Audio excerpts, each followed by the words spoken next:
Bonjour, une vidéo pour expliquer le cours d'aujourd'hui, tester une égalité pour un nombre donné. Alors, avant de commencer le cours véritablement là-dessus, j'ai eu plusieurs mails, j'ai même appelé certains parmi vous qui paniquaient par rapport au calcul littéral.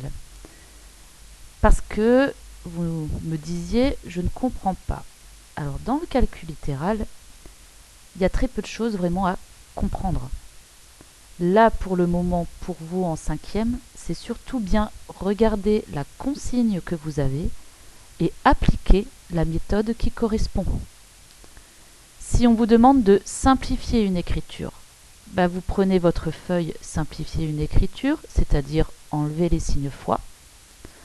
Si on vous demande de calculer une expression littérale pour un nombre que l'on vous donne, vous prenez la méthode calculer une expression littérale pour un nombre donné. Et si vous voyez tester une égalité pour un nombre donné ou la question est-ce que l'égalité est vraie pour un nombre qu'on vous donne, c'est la méthode du cours d'aujourd'hui qu'il faut utiliser. Alors, dans le calcul littéral, le signe égal ne veut pas dire que ce qui est à gauche était forcément égal à ce qui est à droite. C'est pas forcément la même chose. Une égalité, c'est composé de quoi? Un signe égal, on est d'accord. On va appeler ce qui est à gauche le membre de gauche. Et gauche. Et à droite, le membre de droite. Ce membre de gauche et ce membre de droite sont des expressions littérales. Donc, il y a des nombres et des lettres à gauche, des nombres et des lettres à droite. Et l'objectif ici de tester une égalité pour un nombre donné, c'est qu'on me donne un ou plusieurs nombres, suivant le nombre de lettres qu'il y a. Et lorsque je les remplace dans le membre de gauche, que je fais mes calculs, est-ce que je vais avoir le même résultat final que si je prends le membre de droite et que j'effectue mes calculs? La question ici, c'est est-ce que l'égalité donc est vraie? Ça fait donc l'objet de notre grand 3. Vous aviez à réfléchir à l'activité suivante où vous aviez Maurice et Titeuf qui avaient comme égalité 3y égale y plus 4. Maurice, qui avec Junior, sont persuadés que l'égalité est vraie pour y à 5. Titeuf qui répond tcho, même pas vrai, l'égalité est vraie pour y égale à 2. Alors, qui des deux a raison? Peut-être les deux, peut-être aucun d'entre eux. Pour cela, on va voir donc la méthode à appliquer pour tester une égalité pour un nombre donné. Première étape, je vais prendre le membre de gauche et je vais calculer ce membre de gauche pour le nombre qui m'est proposé. Tac, tac, tac, tac, je fais mes calculs. De façon bien séparée. Je prends le membre de droite de l'égalité. Je la calcule pour le nombre que l'on me donne. Tac, tac, ça me donne un résultat. Ensuite, on compare les deux résultats qu'on aura obtenus et on conclut par une phrase. Ce qui veut donc dire que lorsque vous avez la consigne suivante, tester cette égalité pour tel nombre, ou alors est-ce que l'égalité est vraie pour tel nombre, ce qui est attendu en finale, c'est une phrase. Après, bien évidemment, toute la méthode que nous allons appliquer maintenant. Nous avions donc l'égalité 3y égale y plus 4 et Maurice et Junior qui pensaient que l'égalité était vraie pour y égale à 5. Ça donc se traduit par la consigne suivante. L'égalité 3y égale y plus 4, est-ce qu'elle est vraie pour y égale à 5? Prenons la méthode, appliquons-la. Étape 1.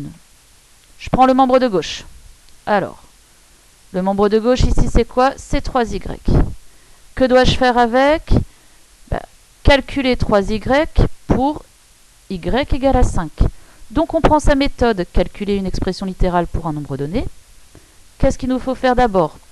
S'il y a des multiplications, on les fait réapparaître. Oui, là il y a une multiplication qui est cachée entre le 3 et le y. On la fait donc réapparaître. Ensuite, il nous faut remplacer les lettres par les nombres. Ici, on a le y, il va donc falloir le remplacer par 5, parce que c'est ce qui nous est demandé. Et il reste à calculer. Ensuite, et bien à part, on prend le membre de droite. Membre de droite qui est ici, y plus 4. Et je vais calculer ce membre de droite pour y égale à 5. À nouveau, on regarde s'il y a des multiplications. Là, il n'y en a pas. Donc, je passe à l'étape suivante de calculer une expression littérale pour un nombre donné. Je dois donc remplacer la lettre par le nombre. Je vais donc remplacer le y par le 5. On effectue les calculs et on obtient 9. Donc, dans le membre de gauche, j'obtiens 15. Dans le membre de droite, j'obtiens 9. Quel constat peut-on faire? Que les résultats sont différents. On va donc arriver à la dernière étape de tester une égalité pour un nombre donné.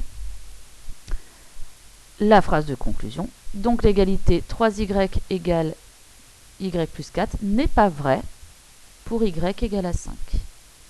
Préférez écrire la phrase négative plutôt que la phrase est fausse pour.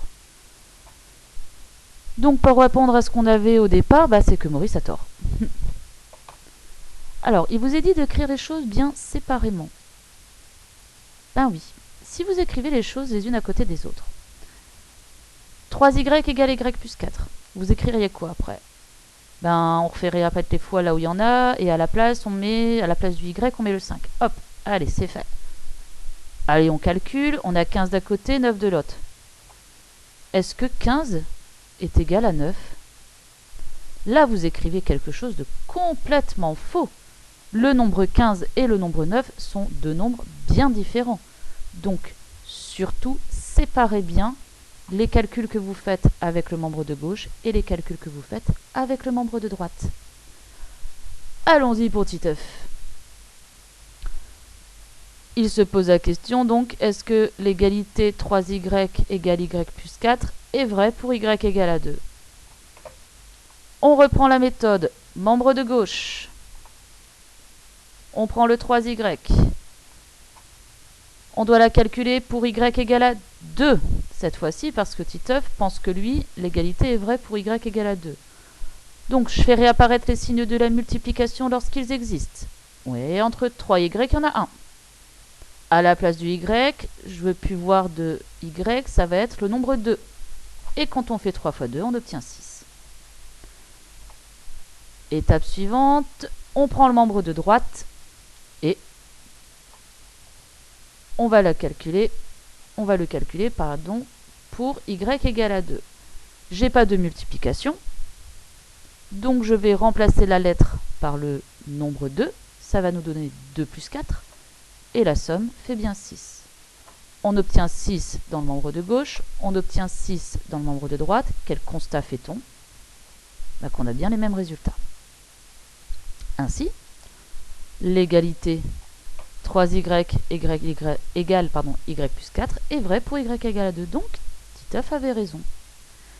Petit exemple supplémentaire qui n'est pas dans votre cours, mais dont vous aurez besoin lorsque vous allez voir votre fiche d'exercice. J'ai une égalité 3a plus 5b égale à a moins 2b plus 4. Et on demande si elle est vraie pour a égale à 2 et b égale à 0. Donc cette fois-ci, j'ai deux lettres. Et on se demande si, lorsque je remplace a par 2 et en même temps b par 0, je vais avoir le signe égal ici qui sera vrai. On va procéder exactement de la même manière. On prend le membre de gauche. Notre membre de gauche ici, c'est 3a plus 5b.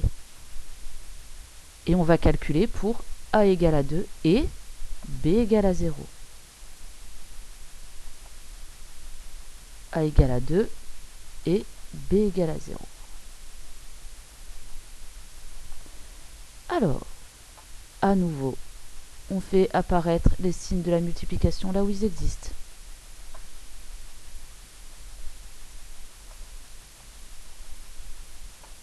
Puis, on remplace les lettres par les nombres. On nous dit que le A, il faut le remplacer par 2 et le B par 0. Et qu'est-ce qu'on termine par faire? Enfin, les calculs. Oula, les calculs. Étape par étape, et ça nous donne bien que 3a plus b, lorsqu'on remplace a par 2 et en même temps b par 0, ça va nous donner 6. Membre de droite. On prend le membre de droite, on fait réapparaître les signes de la multiplication là où ils existent. Donc ici, il y en a où une multiplication tout à fait entre le 2 et le b, donc on le fait bien réapparaître. Et on nous dit qu'à la place du a, je dois mettre quel nombre? Le nombre 2. Et à la place du b, le nombre 0. J'effectue mes calculs en respectant les priorités opératoires. Et qu'est-ce que j'obtiens? J'obtiens 6.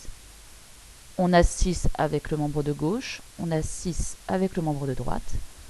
On constate qu'on a bien les mêmes résultats. On va donc conclure que l'égalité 3a plus 5b égale a moins 2b plus 4 est vraie pour a égale à 2 et b égale à 0. Bon entraînement avec les exercices. Bonne journée!